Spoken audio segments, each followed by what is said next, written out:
think these taglines are working. We're live. All right. Live with an official run through.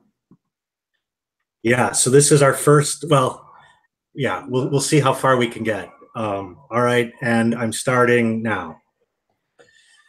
So it's a real pleasure to be invited to speak at the Collegium.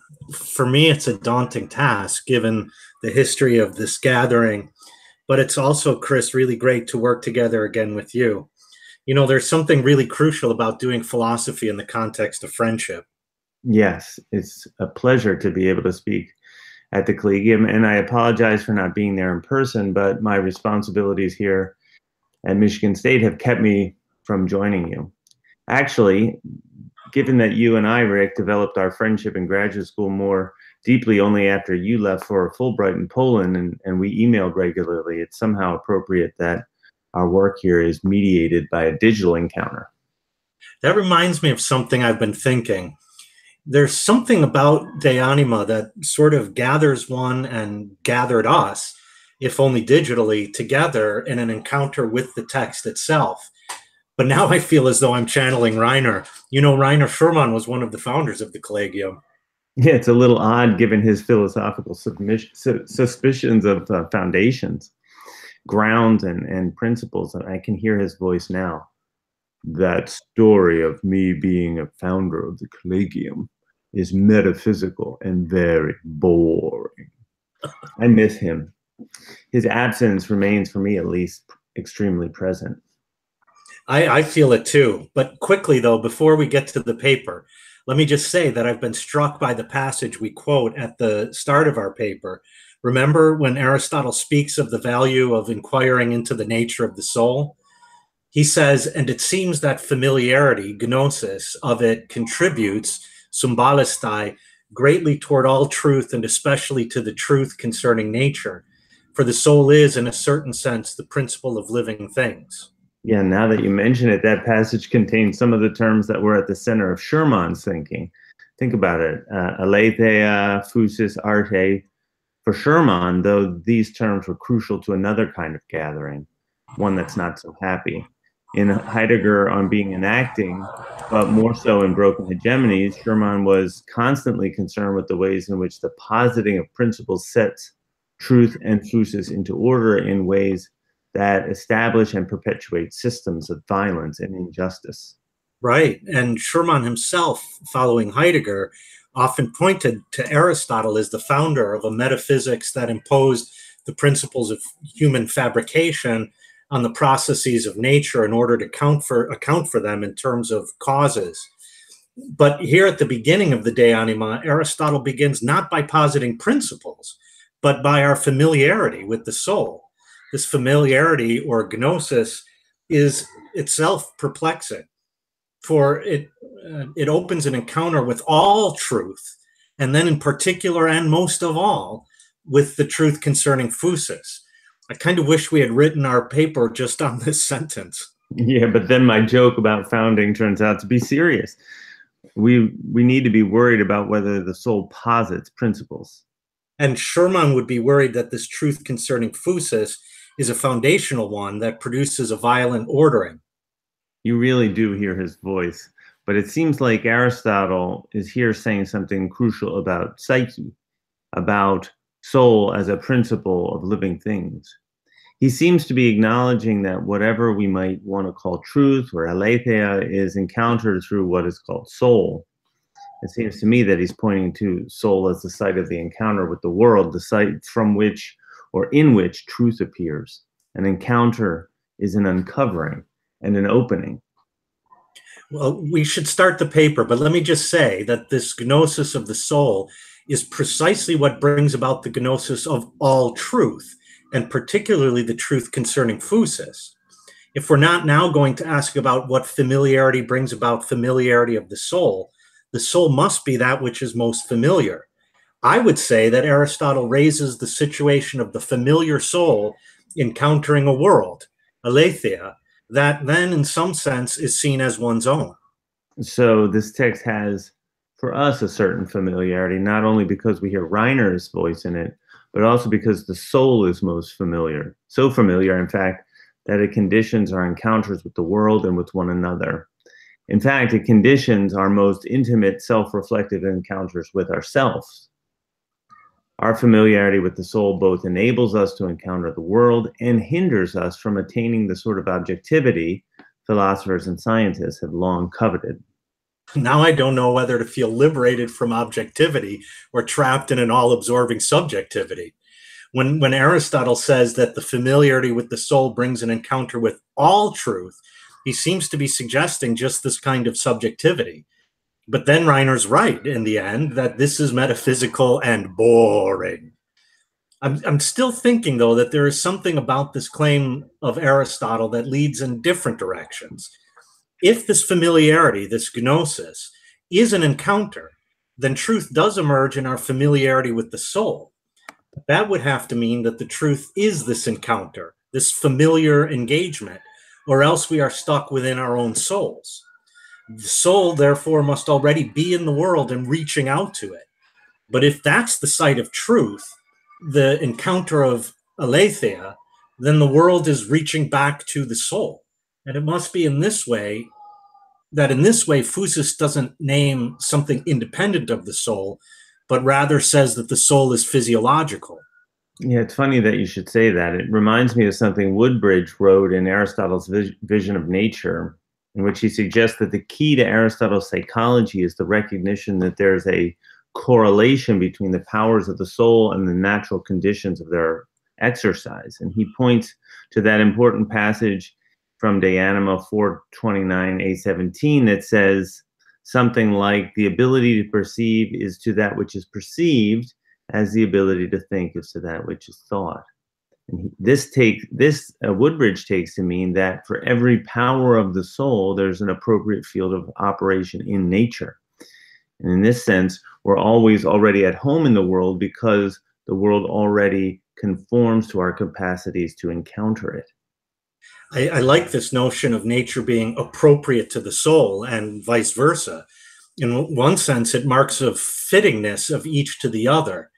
There is, of course, still the Shermanian worry that the soul appropriates, that is, it makes its own what is actually radically non-identical to it. So familiarity read with appropriateness seems better suited. Right, especially if we take what is appropriate as that which is most proper, what Heidegger called das eigene, what is one's own. Of course, you know I'm going to push back against Heidegger, but even in Latin, proprium, property, is what is one's own and what is fitting. And doesn't that already mark a difference? I mean, I claim something as being my own when it is other than me.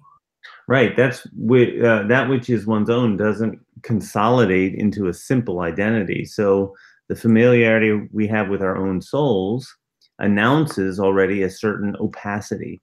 It's familiar and yet strange. Yeah. So the soul is physiological in this complicated sense of familiarity and opacity. Okay, but wait, did you notice how this strange familiarity we seem to have with the soul is said to contribute greatly to the truth? I know we have to get to the paper, but I learned from you that the verb Aristotle uses there is suggestive, symbolistai. At its root is the idea of two things being thrown together. Don't you make a big deal of the way Aristotle uses the word symbolon in your book on Aristotle and truth?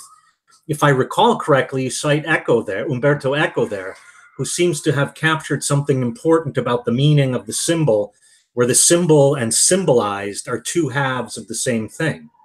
Well, I found Eco helpful in thinking about symbols. Could we say that by using symbolistai here, Aristotle seems to suggest that there is a symbolic connection between the familiarity we have with the soul and our access to truth? Sherman would want, I imagine, to emphasize the manner in which this connection enjoins a kind of action. I've recently read two essays Sherman wrote in the 70s, one on symbolic difference and the other on symbolic praxis. In the first, he says that symbols bring about a new way of existing in the listener. Maybe by questioning Aristotle's language and going back along the course of privileged speaking, we'll discover new ways of existing. Perhaps we are here on the path of a kind of methodology of our paper. And when we revise it, we should work that in. Yeah, and to travel along that path with you a bit further, let's remember that for Reiner, such new ways of existing emerge as practices of reading. If I remember, later in the essay, he links reading with interpreting, and that with this new way of existing. But then he says that the text interprets us. Yeah, the text interprets us. What if we let this text, that sentence with which we began our paper today, to interpret us through the performance of the paper itself? And further, let's take seriously what he says in the second essay, namely that symbols create. And this is in the plural. I can hear him now. Poetics does not speak of the symbol, but of symbols in the plural. Yeah, I remember. Excuse me. There was never a universal concept that he didn't want to pluralize and make differing from itself in singulars. Doesn't he call the poetics of symbols a mad attempt, and that its method forgoes universal discourse that is multiple and without conclusion? Yes, multiple and without conclusion. Do you think this crowd's going to be ready for a paper that is multiple without conclusion? You think we're ready? Do you think we can get to the paper? Okay, but I don't think we said anything about Aristotle's use of symbalein. Okay, then let's return to the text and to the symbol of symbalein, because, as you said, there's creative power in it. Yeah, and it gestures to the throwing together of a certain familiarity with truth, but perhaps more deeply, the verb itself points to our own encounters with the soul. The symbol of this symbol seems to unsettle all our assumptions about the liberal subject, separate, independent, and free. It invites us to recognize ourselves as multiple. Okay, but can you say a bit more about the liberal subject and in relation to this constellation of terms, familiarity, symbol, truth? And the way these terms fall together in the sentence with which we began the paper suggests at once that the soul may be the site for the happening of truth, and that this site is irreducibly multiple, such that every attempt to appeal to a stable subject on the basis of which to access an unequivocal truth is delusional. What do you mean to suggest by emphasizing that the terms of the sentence fall together? Actually, I was thinking of Emma Bianchi's work, both her book on the feminine symptom in Aristotle and her essay on Sherman, Natal Bodies, Mortal Bodies. She wrote that essay for the symposium we held on Sherman's work at Penn State. You remember that? Yeah, and as I remember, she criticized Sherman for rejecting sexual difference as a category of philosophical analysis and his utter silence on matters of sexuality more generally. Well, Emma emphasizes the significance of symptom in Aristotle, and she says that symptoma is literally a falling together from sum, together, and pipto, to fall. And anything that befalls one, a chance, a mischance, or a calamity.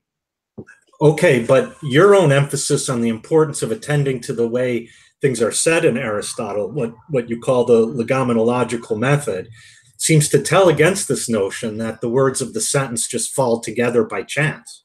It's not that they fall together by chance, but that they are symptomatic in the sense Emma so beautifully traces in her book.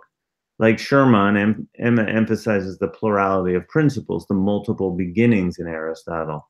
So the falling together of the words in our touchstone sentence at the start of the De Anima are themselves symptomatic of the peculiar multiplicity, not only of the beginning of the investigation into the soul, but also of the soul itself in its embodied relation to the world. So here, soul seems to be something more like the site of our encounter with the world than it does a determined and bounded phenomenon. Right. It's like Donna Haraway suggests. She argues that bounded individualism in its many flavors in science, politics, and philosophy has finally become unavailable to think with, truly no longer thinkable technically or in any other way. And in so many ways, Aristotle is the founder of this bounded individualism, with his attempt to press for an understanding of primary ousia as separate and a this. Sure, but remember, we emphasized in our essay on nous and logos and Aristotle that with the term for this, toda ti, there's a certain multiplicity. That's a symptom too, I suppose. Yes, a symptom that articulates with beautiful ambiguity the messiness of our embedded and embodied nature. Familiarity with this symptomatic multiplicity should indeed contribute greatly to all truth, and especially to the truth concerning nature. I'm glad you returned us to that touchstone passage, because we're obviously going to have to get on with delivering this paper, which now I think we're going to have to start cutting on the fly. But before we get to the paper, I have to say that you're pointing to the work of Emma and Donna Haraway reminds me of a later passage in De Anima from book 2, I think it's in chapter 2, where Aristotle says something like, since the living thing is the composite of form and matter, it is not the body that is the actuality of the soul, but the soul is the actuality of the body, of a certain body. And the phrase he uses there is somatos tinos. So we might focus on the fact that the soul is the actuality of the body, and therefore the body is in potency without the soul. But we shouldn't forget, I think, the second part. The soul seems to require a certain kind of body. In a strange sort of way, we might say that the soul as actuality is only potential until it encounters a certain kind of body. Yeah, there's a strange bidirectionality of actuality and potentiality there. And if I remember correctly, Aristotle then goes on to emphasize how others have spoken beautifully about the issue in the past, saying something like, those who think the soul neither has being without a body nor is any sort of body take it up beautifully. But for it is not a body, but something that belongs to a body, and this is why it is present in a body and in a body of a certain kind, and en somati toiuto. These demonstratives, tinos in your passage and toiuto in mine, emphasize the material dependency of the soul on the sort of body in which it appears. Emma might suggest that the repetition of those demonstratives is symptomatic, and the symptom to which they point, it seems, would require us to rethink Aristotle's so-called essentialism, and that might take us the rest of our time. All right, I know we have to get onto the paper, but I think it's worth pursuing this issue here briefly. My point in calling attention to this passage is to emphasize that there is a belonging together there of body and soul. And frequently, Aristotle indicates that the whole point of soul, one is tempted to call it the very telos of the soul, is bodily. Aristotle says, for example, that plants possess the power of nutrition only, other living things possess this, and also the power of sensation. But these are powers of the soul, and yet notice they have to do with nutrition and reproduction. In a real sense, then, the soul is for, or at least belonging to, the body. Okay, but wait, since the soul is what opens us onto truth, wouldn't this then require us to undertake a different approach to truth, to aletheia? What I mean is that these powers of the soul open the body to something other than itself. If we look at nutrition, for example, the soul encounters the world, finds something, brings it back, and makes it the body's own. We might even say a similar thing about perception. But in this, there's a dimension that needs to be emphasized. What is encountered is, by definition, other than me as soul and body. In this way, the soul is a site of encounter because it is an opening of the world to us and of us to the world, but an opening that, as Adorno might argue, always and necessarily has a moment of non-identity. Yeah, so in Aristotle on the Nature of Truth, I think you talk about aletheia as involving a kind of noticing. So in this activity, the active verb aletheuein already presupposes or carries along with it the soul as the site of this encounter, because the soul is the principle of being awake and of being alive. But when we bring this notion of truth back to the soul, and when we see the soul as nothing but embodied, then the notion of truth and the notion of soul becomes materialist, no? Yeah, but you of all people should pay attention to the materialism here. In your book, The Thought of Matter, I think you call it materialist. Wait, let me get the text here. You call materialist a philosophy that not only prioritizes the otherness of matter to thought, but also thinks the relation of thought to matter so as to allow a critical engagement. That's what you say in your text. What constitutes materialism, you say, is the way it is necessarily caught between what is given and what will always be material, and its mode of being given, and that is never graspable except by thought. So without fully realizing it, this is actually part of what I was trying to suggest by appealing to a different approach to truth.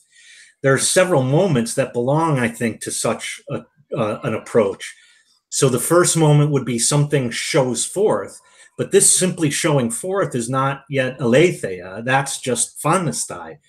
But the second moment involves a kind of way of being open to what is showing forth.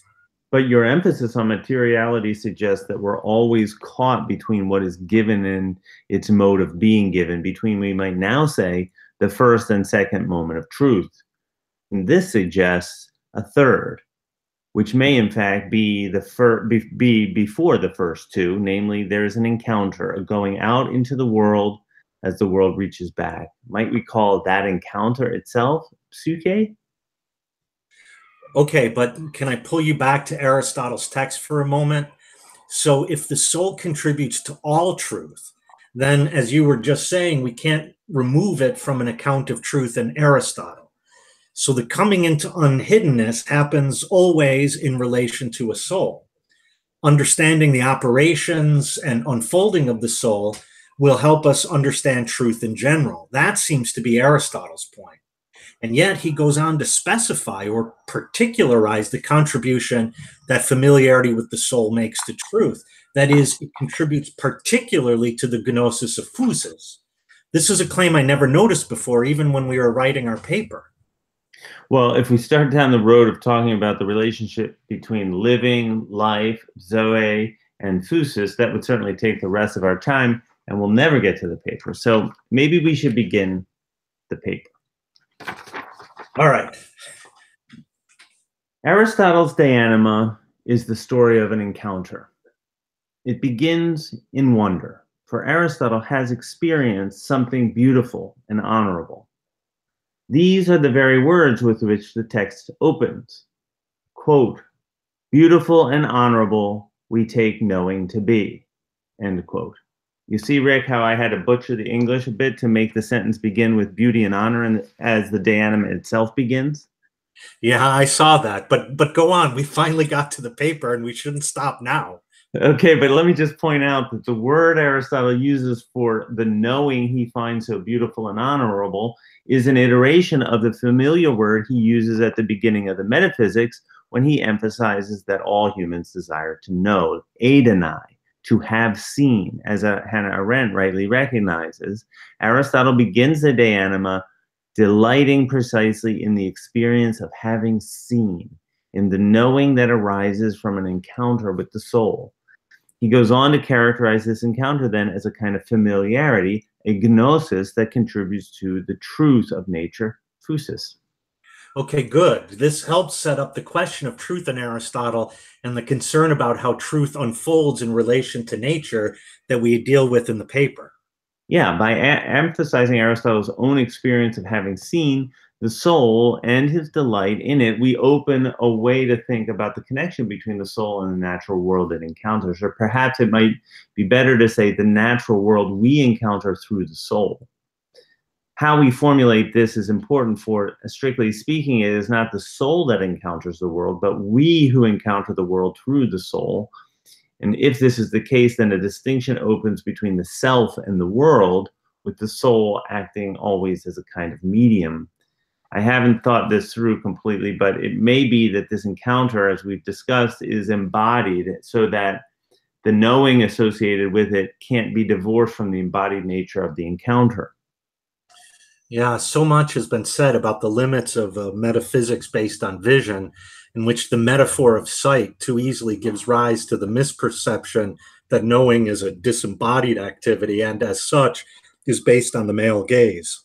Right, and by emphasizing the lived experience of having seen and characterizing the de anima itself as the story of an encounter, we're able to uncover another dimension, perhaps even an affordance of the metaphysics of vision in its dependence on form, eidos, separate from matter. Right. Seeing as Aristotle tells us when he considers it in book 2, I think it's around chapter 7, it's an embodied activity of perceiving that requires both matter of a certain sort. So not just any heap of flesh is capable of seeing, and the medium of it is light. Yeah, and that reminds me of the essay we wrote back in 2001 that said about rethinking the nature of principles. And there we talked about a parametaphysics that runs alongside and within the history of metaphysics, calling into question the legitimacy of subsuming such a variegated tradition under a single overarching principle. Hard to believe that was 17 years ago.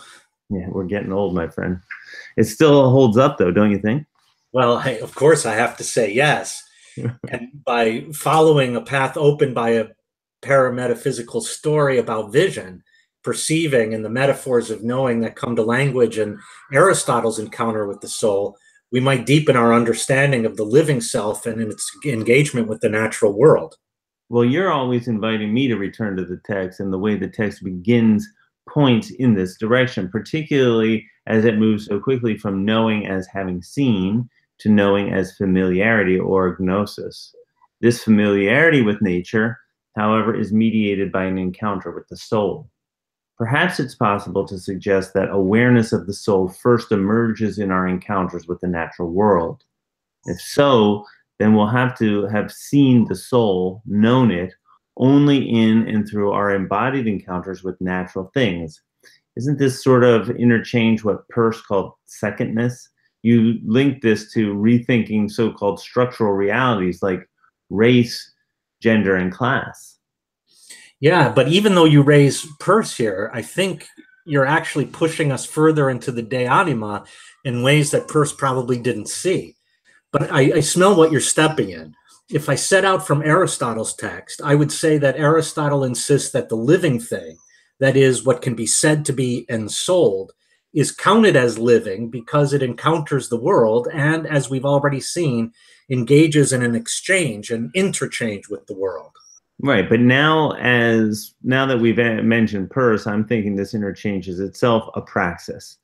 I mean this not just in the sense that it's an action and a doing, but also in the sense that it is inserted in the practical life of the living thing. Yeah, and this is precisely the point with Peirce. So he argues that we encounter the world in what he calls its firstness, secondness, and thirdness, but always in relation to our practical pursuits. In fact, one of his most illuminating examples is about baking a pie. But secondness, which he identifies with actual existence, is praxematic or pragmatic. We might say that the bulk of what is actually done consists of secondness, or better, secondness is the predominant character of what has been done, according to Peirce. But I seem to remember that Peirce also uses the image of pushing up against a stuck door to illustrate our encounter with secondness. Right, but just before he gets there, he talks about how that which gives actuality is opposition. He says that the fact takes place. It has its here and now.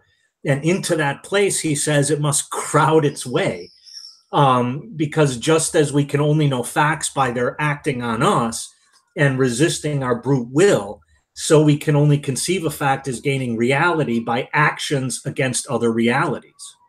So that's the shoulder against the door, the resistance that pushes back against our efforts, our acting in the world. Yes, and for Peirce, this is just what actuality is, resistance.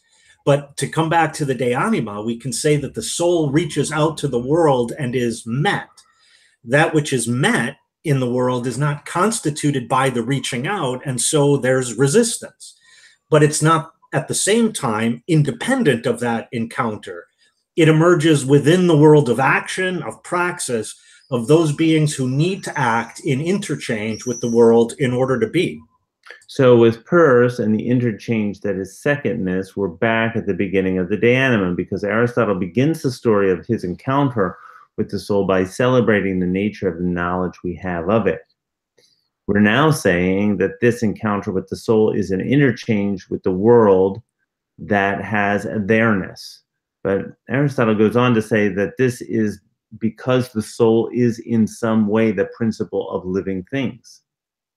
Yeah, and you're emphasizing all the time that whenever Aristotle hedges with correlatives like oion, we ought to heighten our awareness that something philosophically interesting is unfolding in the text. Yeah, and here in the text, Aristotle is hedging about the beginning itself, about the word arche, which means principle in the twofold sense Reiner always used to emphasize. It means to begin, incipience, or to govern, command.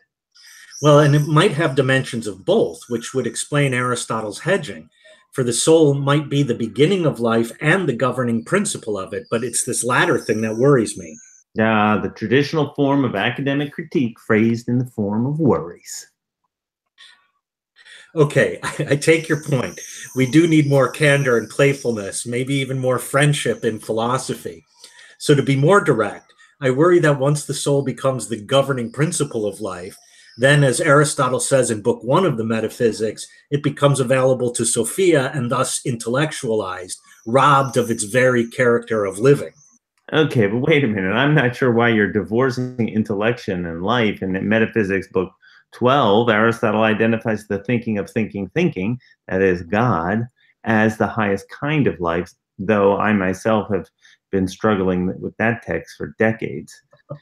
Part of my struggle with it may be at the heart of your worry for how this governance works seems to be our shared concern. Here, I want to point again to the duplicity of the notion of arche. Duplicity? That's a bold claim. Well, I mean it. Duplicity refers to the dimension of deception endemic to every beginning. Beginnings are duplicitous in two ways. First, as we said, there are the dimensions of command and incipience in every attempt to begin. But second, the thetic dimension of commanding is often covered over in ways that allow those who begin to shift responsibility for this positing to an authority that gives the beginning itself legitimacy. This, if I'm not mistaken, is what worries you, and it worries me too. Yeah, it's the covering over of the thetic moment, the more or less willful abdication of responsibility for the thetic dimension of every beginning as an attempt to locate authority and legitimacy in something objective and certain. Right, but did you notice what just happened? I think my worries became yours. Right, and that happened because we held each other accountable to a shared concern about the way in which principles function, a concern that, if I'm not mistaken, has shaped our friendship from its earliest beginning. True, and it was an insistence on candor and the spirit of playfulness that brought us to a moment of truth in our investigation into this touch-tone sentence at the beginning of the De Anima. So maybe the place to begin again. Are we finally beginning the paper? Yes, we should begin with the question of beginning, so that we might bring it back to life in the context of friendship. For while life itself always embarks upon new beginnings, friends hold us accountable to the unfolding of beginnings in ways that might enable us to resist practices of hegemonic aestheticism. Those thetic practices are so often rooted in a deep discomfort with the finite nature of life, with the endings that also belong to the beginnings of life. As Schurman would have emphasized, natality and mortality are the ultimates that condition life. And the inability to inhabit this monstrous site between birth and death, to tarry with the uncertain but generative moments of beginning without positing something foundational on which to rest assured, may be at the root of our thetic tendencies. But if this is true, that is, if in our conversation here, this has shown itself as true in our willingness to tarry together in dialogue with the beginning, here at the beginning, where does this leave our inquiry into the De Anima, and where does it leave us with our paper? Yeah, the paper is a real problem right now. I'm not sure I agree any longer with what we wrote. Or perhaps I agree with it, but as an earlier iteration of the path to the deeper truth toward which we now seem to be heading. Okay, well, let's go back to the soul as the interchange with life, through which life shows itself as capable of beginning in ways that do not command. Okay, but now it's not just that life shows itself, but that it appears between us. That is, the interchange is not simply between the self and the world as mediated by the soul, but between the world and the selves that encounter it with one another. The soul then seems at once to be that which opens us to beginnings, allows us to recognize their duplicity, and enables us to transform the violence endemic to bare life into something more meaningful. I don't want to throw around the idea of violence lightly, but it seems that living requires a certain form of violence that might be linked back to the deceptive side of arche, to the tendency to cover over the thetic moment of every beginning. But living well, at least as we did develop it in the paper, would involve owning that violent nature and perhaps the soul's collusion in it. In taking up its own thetic operations, the soul might avoid what Derrida calls the worst violence. Well, now I wish we had argued in the paper that living well is a way of taking up that violence and avoiding the worst violence. And I also understand your reticence to use the term violence when one is talking about theory.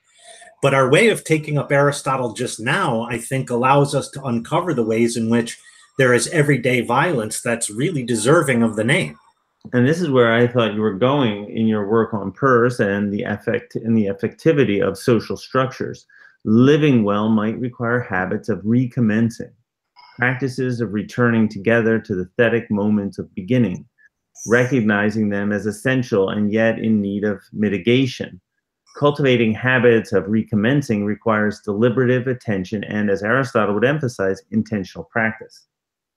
But doesn't he, in returning again and again in his works to the beginning and being willing in his thinking to begin again from another starting point, doesn't he model precisely those habits of recommencing? Yes, and perhaps we too, in our practices of reading together, have begun to follow in Aristotle's footsteps in this regard. The shape of his text so often performed this habitual returning to the beginning, so it might proceed again in a more just and beautiful way. And now, in our apparent inability to start the paper, we might just be following Aristotle down this road. Yeah, we just might be. Okay, so let's return to the beginning and let's try to begin our paper. Okay. And it seems that familiarity, gnosis of it, contributes symbolisthai greatly toward all truth, and especially to the truth concerning nature. For the soul is, in a certain sense, the principle of living things. Wait, Chris, now as you read it again, I hear it a little bit differently. In the principle of living things, I hear the duplicity of beginning. The thetic force presses us to understand the soul as what governs life, what rules it. Even if Schurman would be sighing in his Teutonic way right now about the limits of metaphysics, this hegemonic sense of arche remains. But I also hear the more incipient side of arche, the soul as somehow the beginning of life.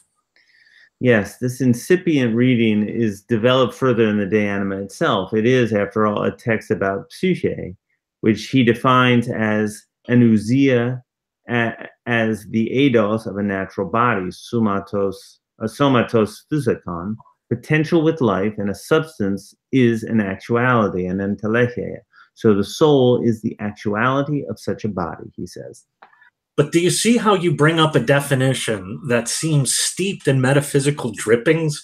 How am I not supposed to read that definition metaphysically? Well, if I capitulate for a moment that this definition of the soul is carried out using terms central to Aristotle's metaphysics, and even if I capitulate for a moment that these terms seem at first glance to have a more or less traditionally understood meaning, still the definition hinges precisely on the notion of zoe, of life. It could be that what constitutes life, that in which life consists, resists a metaphysical reading of these terms. Okay, I see your point. I mean, certainly Aristotle sees a difference between those natural bodies that are capable of or actually are living and those that are not living and are not capable of living. But now I'm thinking about his emphasis on two main characteristics, if not goals of life: nutrition and reproduction. Nothing that is alive is incapable of nutrition and reproduction. And I would insist that Aristotle never turns his attention away from that basic point, nor that basic model. Model in what sense? Well, I mean that life as nutrition is, in the end, life as interchange. Nutrition just is the going outside of itself, of a body, to find something other than itself. If it were not other, then it would not be necessary for the body. And they're bringing that something back and making it one's own. Nutrition and alimentation are quite simply an interchange between living body and world. I'm tempted to use the word appropriation here. Yeah, why not? We already noticed this feature of the soul, of its making its own. And so, to use your Latin word instead of Heidegger, it would be the act of making proper, of appropriating. Yeah. And then, if nutrition is the minimum of what counts as life, as living, then the soul, which is for Aristotle, as you said, the ousia of this living, then the soul is the site of interchange between world and living body. But isn't that the same thing with sensing? Isn't sensing also a going out to the world, encountering it, and bringing the world back and making it one's own? But here we also need to insist on interchange, because, as Aristotle says, now it is clear that the sentient exists not in activity, but only potentially. Then the world must already be there as perceivable, just as it is already there as edible. There would be no living things, no plants, no animals, no humans, if the world weren't encounterable as edible. But then you're saying that the world is also there as encounterable in touching, hearing, tasting, smelling, and seeing. Yeah, that's exactly what I'm thinking now, which we didn't put into the paper. In each sense, or in each act of sensing by means of a particular sense, the soul reaches out with the organs of touch, and the world reaches back as touchable, for example. In this way, touch does touch the thing, but it encounters it as touchable, or insofar as touchable. But this can only be the case if the world is, in fact, touchable. That is what I think we meant by interchange and also encounter. Well, that's all well and good until we come to the last book of De Anima, where Nous seems to get to the toti anenai, the essence. You can't at that point argue that the soul reaches out by nous and encounters the world insofar as it is what, nousable? Well, I'm not so happy with the Greeklish there, but yeah, that's exactly what I think Aristotle argues in the De Anima. In Book 3, he says something like the intellect, when in actuality, an energeia, is the things, ta pragmata. But hold, wait a minute. No, hold on. Hear me out. What Adorno calls, I know you hear what Adorno calls identity philosophy.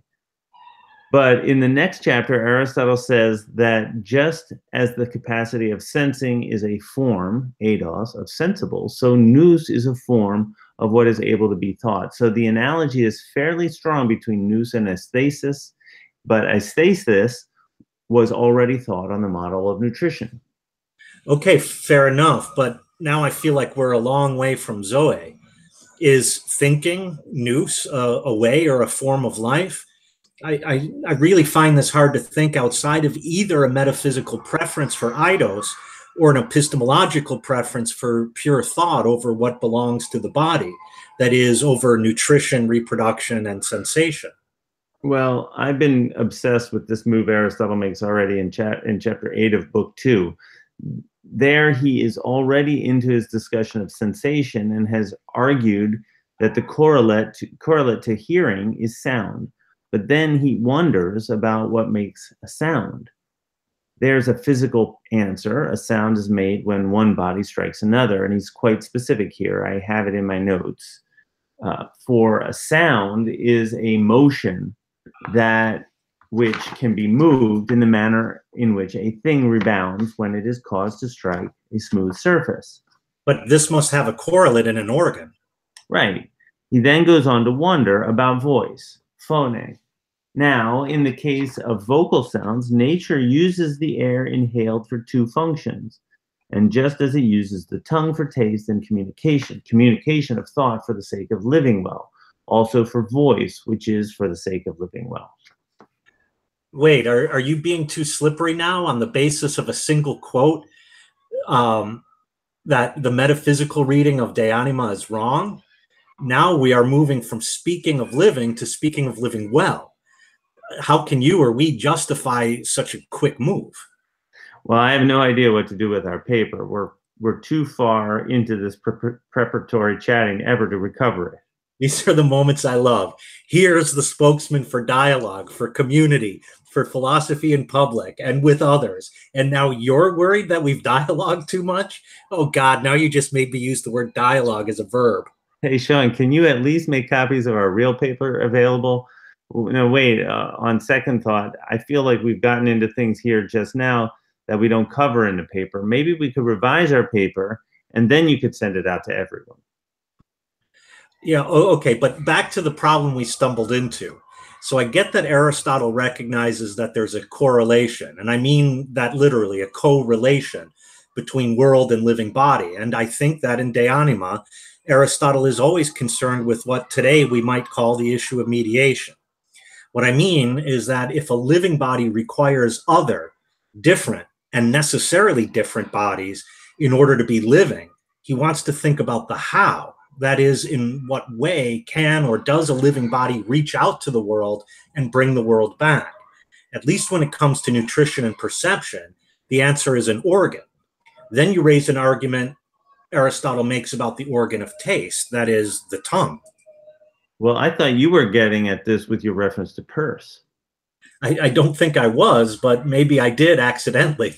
Maybe you can tell me what I meant. This is something I've seen in working together. The implications and full significance of what you are thinking and saying are brought out by the other, sometimes in surprising ways. That's the door against which my shoulder pushes. Yes, but more than that, I brought up purse in relation to De Anima in order to show that the encounter works in both directions. The soul encounters the world, but the world encounters the soul. Otherwise, what is the point of the term resistance? Without this working in both directions, resistance would never occur, only force. Yes, yes. But then to come back to the De Anima, the paradigm, as we've talked about before, must be a responsiveness in both directions. If I start out from the living thing, it needs to eat, to breathe, and, as Aristotle never tires of reminding us, to reproduce. In each of these activities, the soul requires a world. It requires nature. Requires an ethos and an environment. Okay, but do I go too far to push this a bit more in this way? If a living thing needs to eat, it can only eat what is edible, and therefore, when the living thing reaches out to the world for food, the world reaches back, and sometimes not in a good way. So there's a responsiveness of the world to the soul as much as the soul responds to the world. And the response is not always furthering of living, let alone of living well. The stems of rhubarb are edible, the leaves not so much. No, I agree. Aristotle's arguing just that. But, and maybe now I'm pushing too far, the same holds for the sensitive and the intellective soul. Sensing, and for lack of a better term, nousing, is just this responsiveness of the soul to world and world to soul. Sensing reaches out to the world and the world reaches back insofar as it is sensible, and the same would go for nous. Yes, and this is the very point Woodbridge suggested was the key to understanding Aristotle. But then, can we say that this mutual responsiveness is actually what Aristotle means by living well? Well, now I think I'm going to be the one to push us beyond the text. But pull me back if you think I'm going too far. Wait, you, Rick, might engage in excess? Shocked. I'm shocked to hear it. No, it's just that in our conversation, we've seen these interesting moments where Aristotle moves from living to living well. For those beings that live through nutrition, that entails that the plant responds to its world and the world responds in ways that enrich the plant. The plant, however, has no power of locomotion, and so its responsiveness to the world is limited by, to go back to what we said earlier, the kind of body that is ensouled. With sensation also comes locomotion, and in this way, the sensitive living thing, that is the animal, can also be responsive to its world. And this is exactly what I think we've been talking about in reference to de anima. In book 2, I think it's chapter 6, Aristotle says something like each sense has its sensible correlate. He goes on to say that each sense cannot be mistaken about what is proper to it. I take it that this must mean that when the soul reaches out to the world by sensing, the world responds with what is sensible by that particular sense. Fair enough. I can already see how this would apply to souls that are able to nous, that is, to think or understand. Those souls reach out to the world through thought, and the world responds with what is thinkable in things. And knowing your love of Adorno, let me insist on the Aristotelian point. The world responds to thought with what is thinkable, not in the end with the existence of the thing. Yeah, this is exactly where I was driving. I think you know me better than I know myself. That is friendship. So if the world responds to sense with what is sensible and to thought with what is thinkable, then living well would include responding well. And being responsible or even accountable to what to that which is not what is sensed or thought, and being responsible or even accountable to that which is not what is sensed or thought. There is a connection between responding and being responsible. Isn't that what interchange means? In a real sense, that's exactly what I find in our interchange with one another, our friendship when we work together, even, for example, on this paper that obviously we're not going to be able to give. Sean, we've used almost all of our time, right? Well, if that's the case, then we circle back to the beginning of our relationship for sure, but also back to the beginning of the de anima. There, Aristotle, as a philosopher, shows that we can only think psyche as interchange in an encounter already underway. And maybe this too is the principle that the soul is, a returning back to beginnings. I smell you driving toward natality, but as Sherman pointed out, natality has a thetic and therefore universalizing gesture. The difficulty, as he points out, is that we're caught between the thetic universalizing thrust of natality, beginning, inception, and the singularizing thrust of mortality. This is what pushes him into the issue of the double bind that he sees as characteristic of tragedy.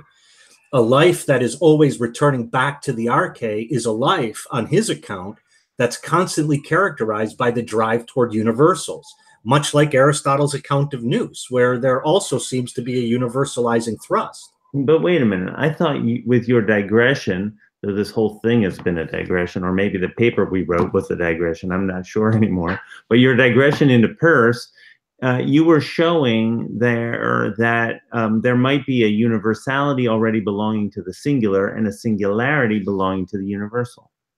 Well, I don't think I got that far, but you're right. So let me illustrate this with Peirce's own example.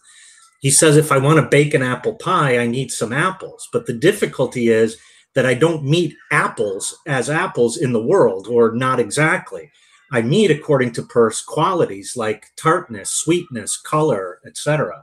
Yeah, it's already interesting to note that Peirce, like Aristotle, begins with interchange between soul and the world as it presents itself to and in sense, and both begin with what is closest. Yes, and this, just like for Aristotle, is always singular. That is, I don't ever see green in general. I see this, and this actualizes my power of sensing. So what is sensed is always singular. And here I can't help but make an aside to an aside that is preventing our paper. In Book 3, Aristotle indicates that, as they will come to say in the Middle Ages, nothing is an intellect that was not first in sense. This, by the way, becomes one of the central points of contention between nominalists and realists. No, geez. Okay, look, we can't go into a discussion of Occam and Scotus. Okay, probably not. But I do want to try to tie together some loose ends here because they seem to me to be related. First, the ways in which Peirce keeps creeping into our discussion have to do with his insistence that the ontological and epistemological questions that arise in philosophy always have to do with a practical situation and therefore with living and living well. Okay, but in that way, Peirce circles back to the notion that the distinction between epistemology and ontology is not natural. and is of relatively recent invention. This is important to what we wanted to say about the de anima today. Sorry, Sean. And then Peirce and the entire pragmatic tradition, and one could easily add Heidegger and Gadamer here too, show that this is always tied up in praxis, and this praxis seems to be related to living well. Well, we've been talking about how to live means to go outside of oneself. Non-living things don't engage in an interchange with their environment. That does not mean that they do not affect and are not affected by the world around them. It's to point out that living things need, essentially, as we've seen, and we've seen how we must modify our understanding of this term essential. They need stuff in the world in order for them to go on as they are. Okay, but is merely going on the same as living well? It seems that, and again, we're back to Adorno, when we're reduced to the conditions of mere survival, we're not living well. So this requirement points to what I believe Agamben would call bare life. So where does the living well emerge from out of just living? All right, let me test this out and see what you think. So for many animals, the tongue simply tastes, and this is crucial for eating and eating well. But for other animals, the tongue is crucial to making sounds out loud.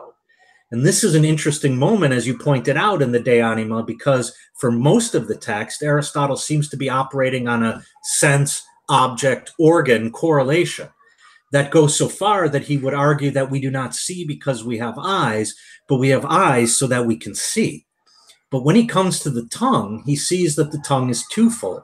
It tastes what is tasteable, but it's also productive of sound. Actually, he goes even further. It's not only productive of sound, but also of language. And he ties this to communicating our thoughts to others. It's this communication of thoughts, which belongs also to the organ of sense, that opens on to the possibility of living well. It seems like there are two important moments involved here. First is the possibility of communicating to others what belongs to the thinking part of the soul. And second, following from that, is deliberation with others. I would just press here the fact that from the organ of sense, along with other organs, Aristotle already develops a second notion of living, that is, living well, that is developed materially. But this material origin opens up to being with others. Oh God, I feel like community is just around the corner. Well, maybe you should be aware that your own thoughts were moving in that direction. But if it is a community, then it just might be one that avoids the pitfalls you're constantly pointing out that belong to a community. The notion that community is enforcing a commonness that usually simply means we just don't do that here. But wait. Just hear me follow out what you were saying. Aristotle's comment about the tongue in relation to living well furthers the model of interchange that we have been playing with following his thinking in the De Anima. If communication in and through language opens the possibility for living well, that is a kind of living and therefore an interchange. Remember, though, that we've been seeing in the De Anima a notion of interchange that is not thetic. No, that's not right. We've been seeing an interchange that recognizes its own thetic moments. And this may make the thinking activities of the soul of a different sort than the nutritive and reproductive activities, in that thinking need not consume its object or incorporate or appropriate it. And to use your own thinking to further the point, there is a secondness to what is encountered in interchange, the stuck door against which the soul pushes. So this communication and deliberation does have its aesthetic moments, but if it is living well, it strives to recognize those moments. There is not, if not community, something like communication. Okay, I'm on board with communication and deliberation. Sorry, I'm on board as long as the communication and deliberation includes that moment of secondness of that which pushes back.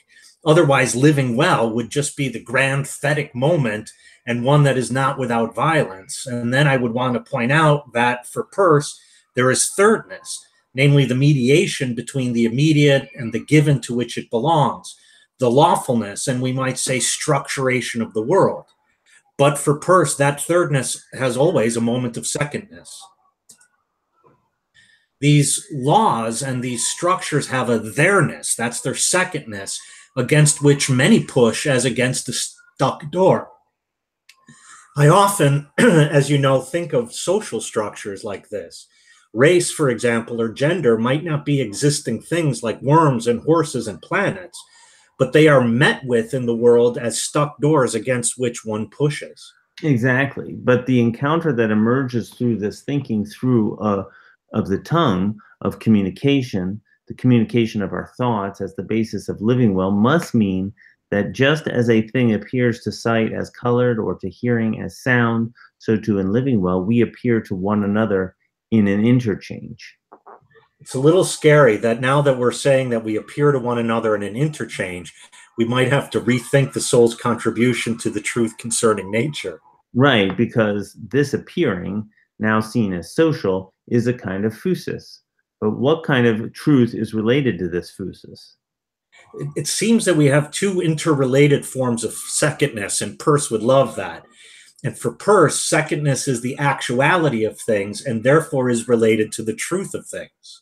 Okay, but then can we say that just as the world pushes back against us, holding us accountable to its insistent actuality, so too we, in responding to the world, hold one another accountable to each other and the world we share? Actually, aletheia, in its original meaning, involved giving an account of something that happened to someone who was not present. So truth has, from the beginning, always unfolded within a social context. Okay, so now the interchange with the world that is the soul involves an account that we give to one another, that is, the truth about how the world appears and how we appear to one another in the world. The truth concerning phusis, of which Aristotle speaks at the beginning, is necessarily social. So this interchange between us and the world and between us as embodied social political animals somehow involves an encounter of the world with one another and an encounter with one another in the world. It seems to me that that last point, an encounter with one another in the world, and along with an encounter of the world, is how we've been defining soul in our reading of De Anima all along. So there's a kind of solidarity in this encounter. Don't you think that solidarity would be another way to translate Sumbalain? I mean, maybe it's a stretch. Well, as we said toward the beginning of this discussion, you and I have been gathered together by the text. So now we can say that we are gathered together through an encounter with the world. And that seems to be solidarity. Yeah, okay, but let's not forget the danger of appropriation. Just as the De Anima opens itself to a kind of essentialist reading in which the soul completely appropriates the edible, the sensible, and the thinkable, so too I think this solidarity runs the risk of appropriating the other. And now I think we're getting into a danger of a real violence because now we're talking about an encounter with another human, one that risks the violence of appropriating them. But on the other hand, is the risk and the danger avoidable? I mean, we do have to eat, we do sense, we do think, and we do encounter one another in a shared world. In some way, an encounter means that somehow I make what I encounter my own. I appropriate it. This seems to me unavoidable.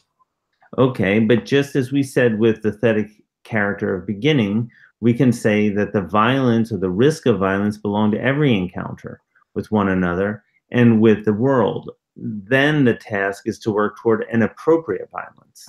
Appropriate violence. Now that's a phrase. Yeah, I'm a little uncomfortable with it myself, but I think we've returned to another dimension of Sumbalain, a social one in the sense of solidarity. We're forced to saying that living well together will always be on the threshold of violence. And the attempt to cover over that violence is a worse form of violence. Are we back to avoiding the worst form of violence? Well, living well together would require owning up to, making one's own that risk and that violence. So maybe it was appropriate to call it appropriate violence. But then are we forced to say that even in our being gathered together by the De Anima, being gathered as friends and through friendship, there's also a violence there? But you left out the world. Don't you think that our friendship is mediated? Look, I'm talking to you through the interwebs. The world pushes back even as we try to appropriate it. Sure, but that makes me see something I hadn't thought about before. And isn't that friendship right there? You stepped on my line. I was just about to say that friendship is a kind of belonging together that works toward appropriate violence. But I'm not sure I understand. Well, can we use our friendship in relation to our encounter with the De Anima as an analogy? Sure, but are you telling everyone that our friendship is violent? No. Well, maybe, I don't know. But notice how, from the beginning of our working together on the paper that we can't possibly give right now, but even right here, right now, we encountered the text through our friendship. And that friendship enabled us to have a more appropriate relation to the text. So the analogy is that in our encounter with the world, this solidarity we've been talking about helps to mediate a more appropriate relationship. And helps to move toward appropriate violence. Can we say that that also works in the other direction? How would that be? If our reading of the De Anima is correct, and it most certainly is, obviously, but if the soul is the encounter with the world, that encounter with the world can enable us to encounter one another more appropriately. I like it. It's mediation all the way down. Right. Yes, because living well means that each communicates their encounter with the world to the other. And this would involve being accountable and being responsible to one another. Can I make this a little more material or materialist? You always try. Yeah, but nutrition obviously requires that the living thing make something other than itself its own body. It now literally appropriates it. But sometimes the world just isn't edible, the rhubarb leaves. In this sense, the appropriation meets resistance. Is there now a social political correlate? Maybe it's because I know you and we've been talking about these things for so long that I can say that I suspect this was where you were going all along. Actually, I think I'm now pushed to make a point that I think is more at home in your thinking than in mine.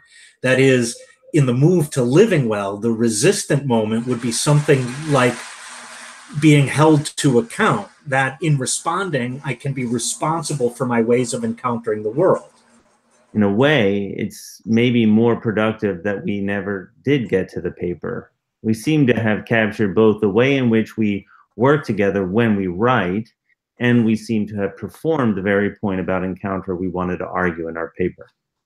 Yeah, and if we return here one final time to our touchstone passage, our inquiry into the nature of the soul has opened a space of familiarity with one another, a space of solidarity in which a deeper sense of living well has emerged. And if we bring together living well and aletheia, we might have discovered that truth is communicated not just with the tongue, but can also be uncovered through living well together in philosophical friendship. And this, it seems, is a good place to stop and return to what you said at the beginning. There is something crucial about doing philosophy in the context of friendship. 107, an hour, 7 minutes. All right, a little long. All right, you're leaving tomorrow. I'll try to see if I could cut out not anything major, but just like some connectives, not connectives, but some more tightening than cutting. Yeah, we get that there's a section there where we have a couple of long speeches, probably at a point that's not on 2021 where people are getting tired, and we gotta, is that where it is? Yeah, there's a couple of yeah, well, we'll have to see. Okay, I mean, there's some space to cut. Yeah, and I think if we're 5 minutes long, that's not the end of the world. Right. Because what happens is, the way he has it scheduled is we're supposed to speak for an hour, then a 15-minute break, and then 45 minutes of discussion. Right. So if we go an hour and 5, that means there's only 40 minutes instead of 45 minutes for discussion. Okay. Yeah. Well, let's see if we can get it tighter, because, people have to sit through that. Well, I think, though, with the dialogue between us, it actually makes it more interesting to sit through. Yeah. Yeah. So One thing I wanted to I put some yellow marks at places I wanted to come back to. And so I have one at I saved I don't know if you see them. I have one at 21. Let me see, what did I say actually? Oh, so I feel like this actually aletheia in its original meaning involved giving an account of something that happened.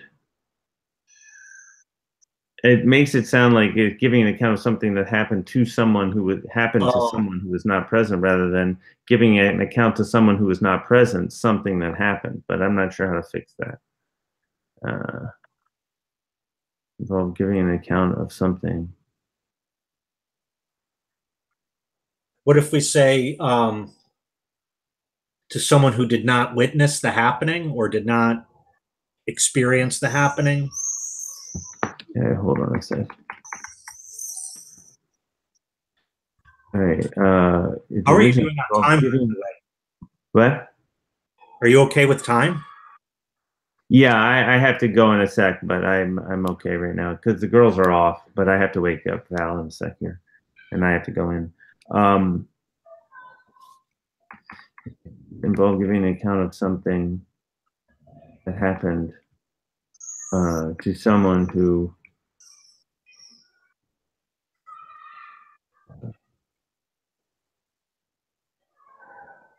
someone asking about it to someone happened. Give an account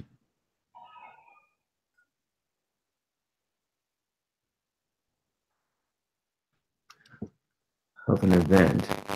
How about that? How about giving an account of an event? Yeah. To someone who was not present. Okay, and then the other one I had up here, I had another yellow. I'm wondering if it's on 16. Yeah. So there, I was like, I mean, I'm just avoiding that question. Is that the point? I mean, I feel like either I need to say, so you're being too slippery. Can we justify such a quick move? I feel like I kind of have to say,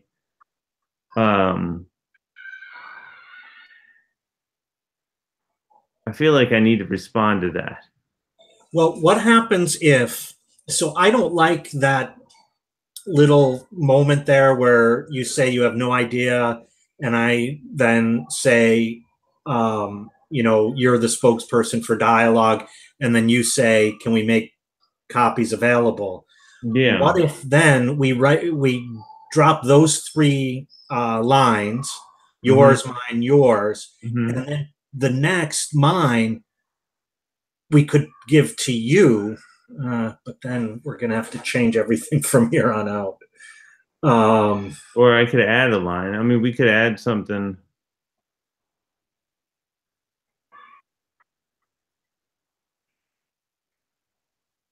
Well, you do go on to answer. Go ahead. You do go on to answer in the next section.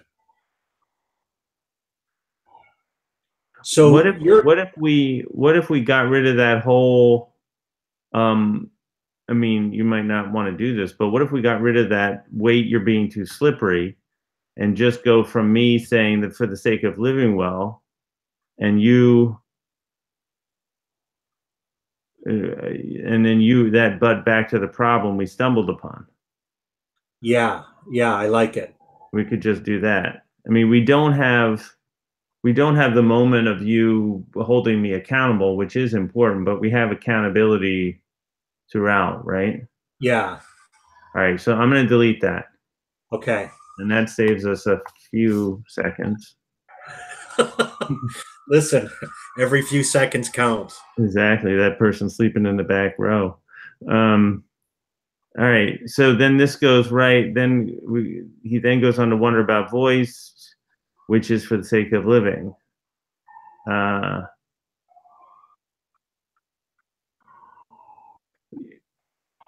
right. Do you want to say, but back to the problem we stumbled into at that point? Is that just, or is that too? I mean, No, then I think I can just start with, so I get that. Yeah. All right, I'll get that. I'll do that. That's what I think. Right. And I mean, I'm a little worried about these things with Sean and stuff. I mean, we're not. That's going to add to the paper if he's going to start talking. So we have to think about how we're going to do that. You know. Yeah. He's not going to talk. He's just going to answer quickly, like you have 10 minutes left or whatever. Yeah, we'll be like, yeah, right, whatever. 10 minutes. Okay, good. That means we got 20 minutes of this banter. All right. Yeah, I think there's some good stuff here. I mean, it's you know, there's going to be some things that people are gonna maybe have some struggles with, but yeah. But then I think we have the goods if they want to ask us interpretive questions. I mean, we've been through a reading of the De Anima. Exactly. So. All right, this is cool. So you'll go through and see if we can get another. Oh wait, I have another yellow here. Hold on. What was it? What if we let this is on page 4. What if we let this text, that sentence with which we so that's the question, is it part of the conceit issue with this? You know, what if we let this text, that sentence with which we will begin our paper today. All right, so I think that's all right then, right? That sentence with which we will begin our paper today. Yeah, but then not to interpret. I changed it. Don't do anything. Okay. Yeah, okay, that must have been it. Okay.